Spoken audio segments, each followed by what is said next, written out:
we give you a tax break, or instead of paying 5%, you pay just 1 or 2%.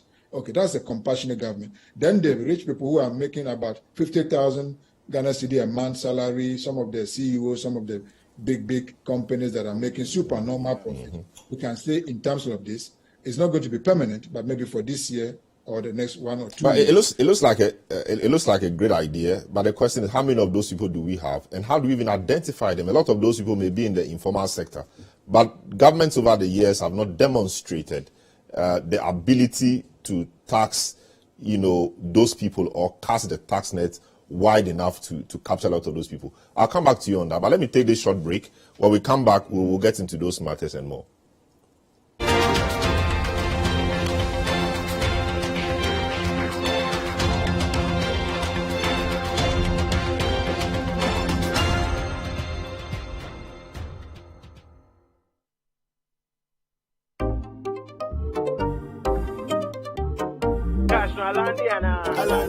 Alande, make I walk you through my everyday life. Busy from the morning light. My to-do list long, shadow fit to overlap. So sharp, turn on mobile app.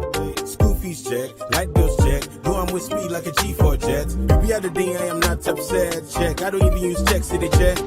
Join the Absa family and make fast, easy, and safe transactions with our digital products. Log on to absa.com.gh. No long thing. We like them simple and easy. Believe me, no long things in my life, though. Like I'm simple and easy.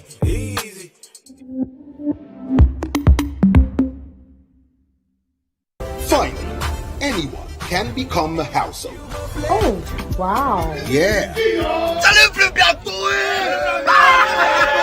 You Go Flip, a real estate gaming platform that allows you to play and stand a chance of winning a house or cash or consolidated prizes, such as savings towards a house. Simple and easy to play. Visit www.yougoflip.com. Buy a ticket to enter the game. Wait for the end of the game to enjoy the win. Anyone can win. Flip it or own it. You Go Flip. This advertisement has been vetted and approved by the Gaming Commission of Ghana. Play responsibly, not for persons below 18 years, and gaming can be addictive.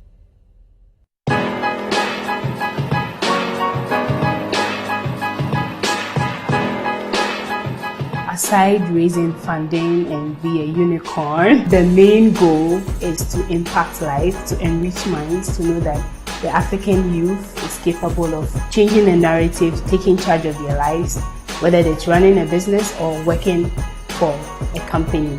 I fell in love with the opportunity to work with young people and channel their energy to nation building. It's my job, once you join the team, to figure out how best you can use the strengths and even the weaknesses you have to advance the cause to prosperity for 1 billion people. The generation before us helped us, and then we help the next generation. Well, our struggles may be singular, but our destinies are shared.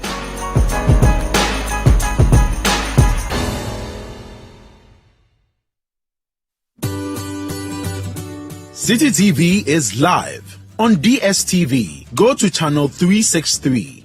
On GoTV, access Citi TV on channel 182. On a digital TV, please press the menu button on the remote control and run a new search on your TV. Take note that without an antenna, you cannot access Citi TV on your television. Citi TV can be accessed on a free-to-air digital box like the GoTV and StarTimes box. Citi TV, it's your world.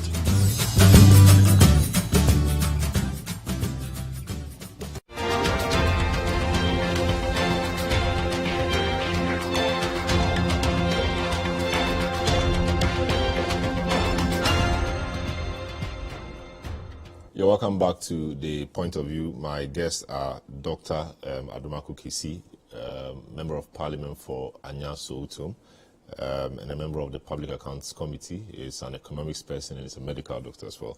On the other side, I have Professor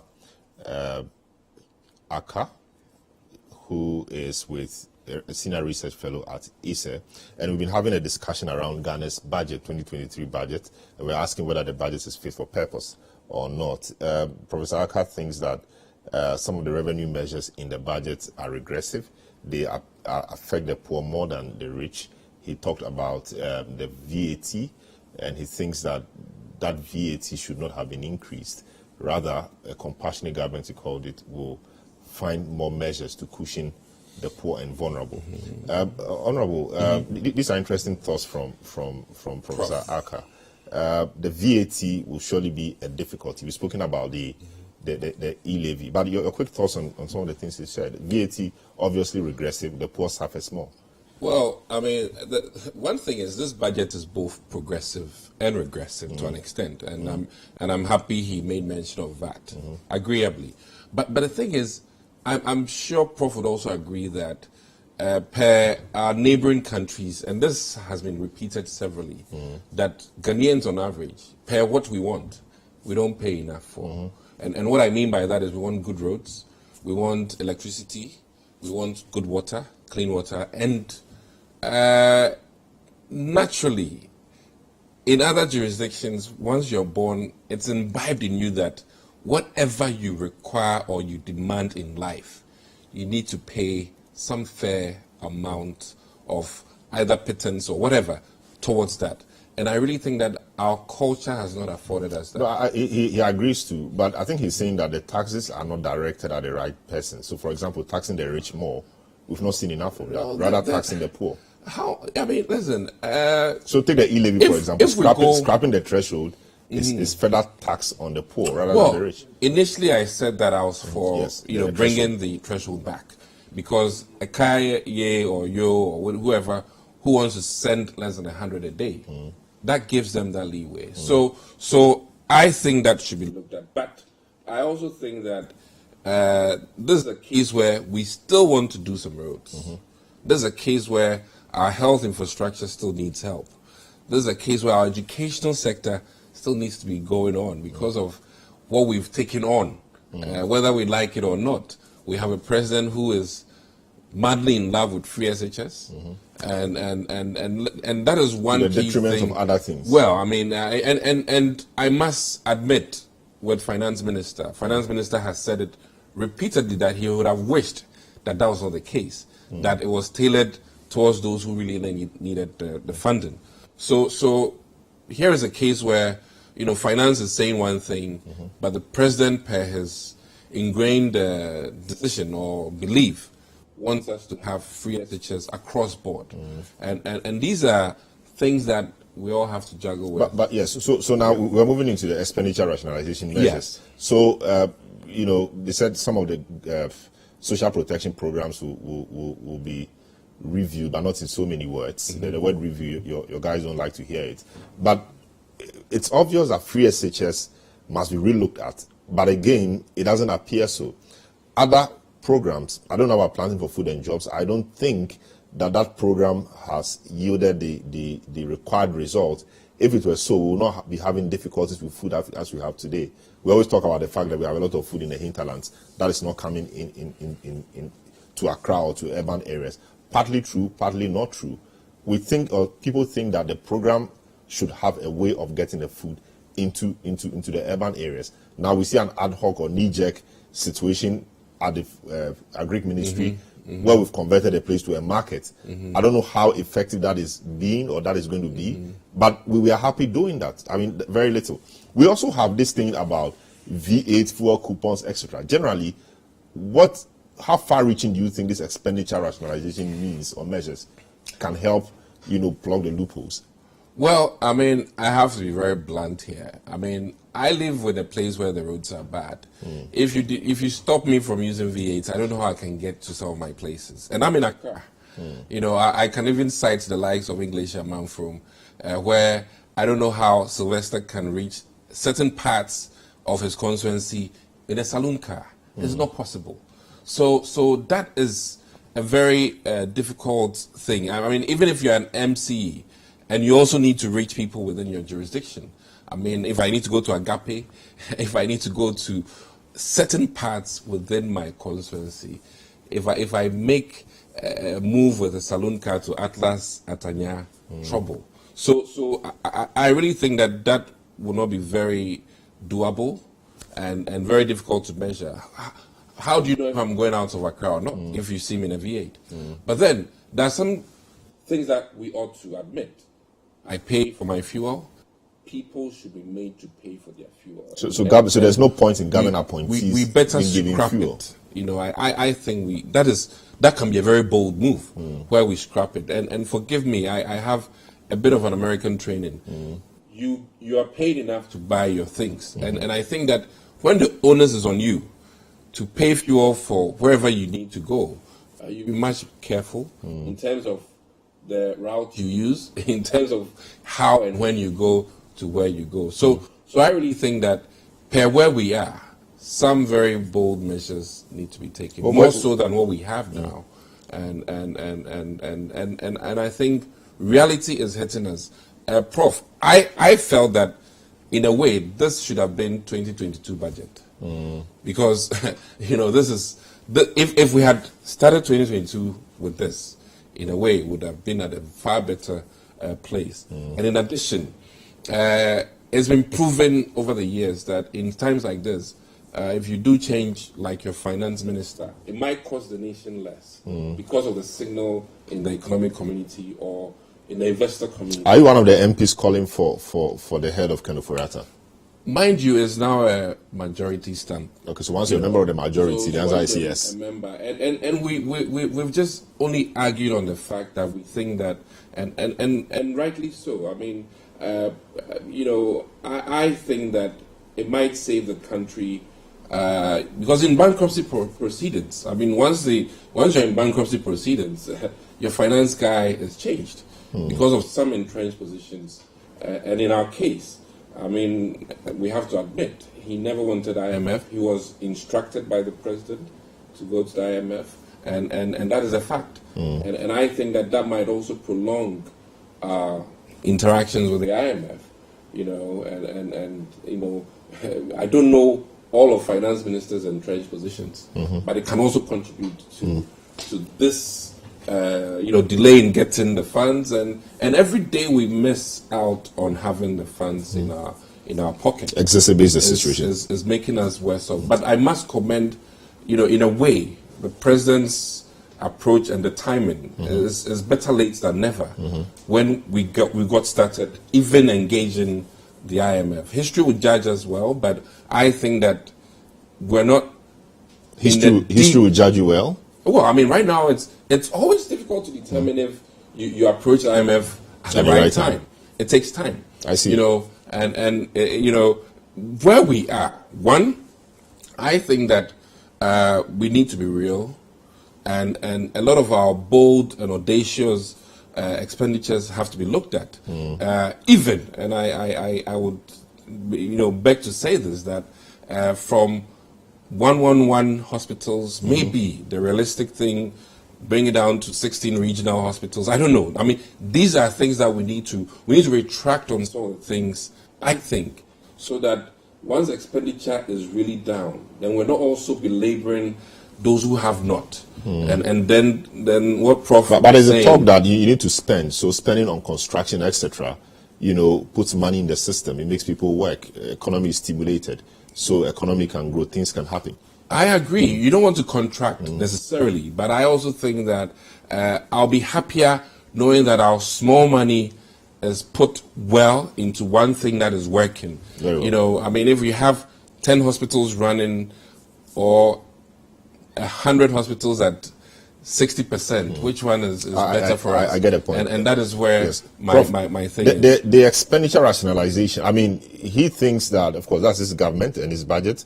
He thinks that the measures are not bold enough, and maybe the V8, V6 instruction or measure is much ado about nothing really. What's your general take on the expenditure rationalization measures? Fuel coupons slashed, travels, freeze on employment, etc. This question is to me, I guess. Yes, Prof, yes. Okay. Well, I think it's a step in the right direction. I'm not sure whether it's enough.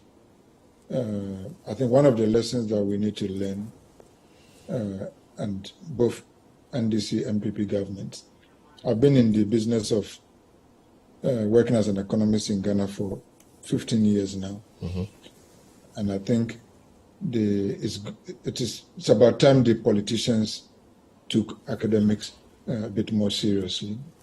And sometimes, because that's our business, so we consult, we advise, we research. And from where I stay at ISA is the foremost think tank, economic think tank in Ghana and probably the best in Africa. So when we do say something, I think governments need to take it a bit more seriously.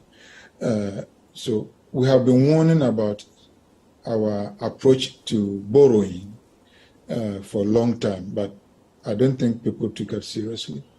We started talking about some of the expenditure items, some of the government flagship programs, and we thought that some were unnecessary and others could be actually tweaked to make it more better, to introduce more efficiency. And things like free SHS, I think, still need to be looked at again. We talked about Zongo Development Ministry and some of the things that they are doing, which local governments should be ceased to be doing them, and some of the other regional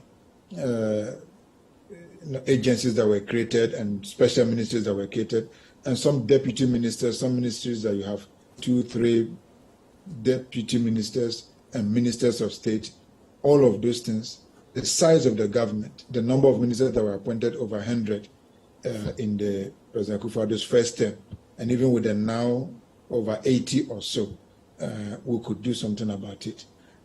People are even talking about our constitution, looking back about the relevance of the council of state and the amount of money we spend there and whether we are getting value for money. And even the size of parliament, whether as a nation, we need almost 300 lawmakers.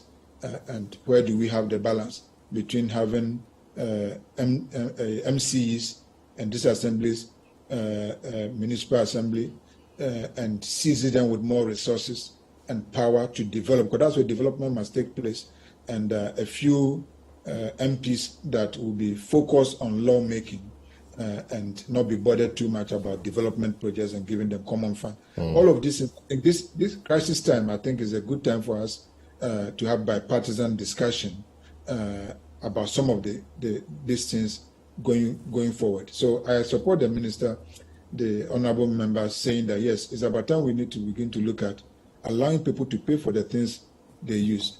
I will not even support government funding or any loans or subsidizing loans for MPs to buy V8 in the first place. They need to buy their cars, and they have to choose what cars they want to buy. And they can take a loan and buy it if they want. But that's what they do. I think they take a loan guaranteed by government. Yes, so but I don't even expect the government to guarantee, and I don't know how much interest they pay on that loan, whether the lecturer and the doctor can also have the same. I get a point. All right, so fair enough. So just a final words, very briefly, what must we be doing as a people? Government is trying to show the way, saying that they are cutting back on a lot of things. What should the citizenry be doing? Well, I think that one, I still believe that private enterprise is our path out of this, and that we should encourage and have the right business atmosphere and environment so that private enterprise pushes us, and when they bring more revenue in, then government can also get his bit, and then we Ghanaians need to be a bit more innovative, especially with the graduates in the country. We need to learn to add more skill, not necessarily only in classroom, but we need to be innovative so that we can create more Microsofts and more Apples in Ghana. We also need those new fields to push us ahead. Very well. Thanks so much. So you heard Dr. Dixon Adomaku Kisi, MP for Anyaso Otum, so a member of the Public Accounts Committee. You also heard Professor Charles Aka, Senior Research Fellow with ISA. This is how we conclude today's edition of the program. We looked at the budget and whether it is fit for purpose. Generally, it appears some of the revenue mobilization measures must be relooked at and a few other things. My name is Selam Adunu. Thanks for watching. See you some other time.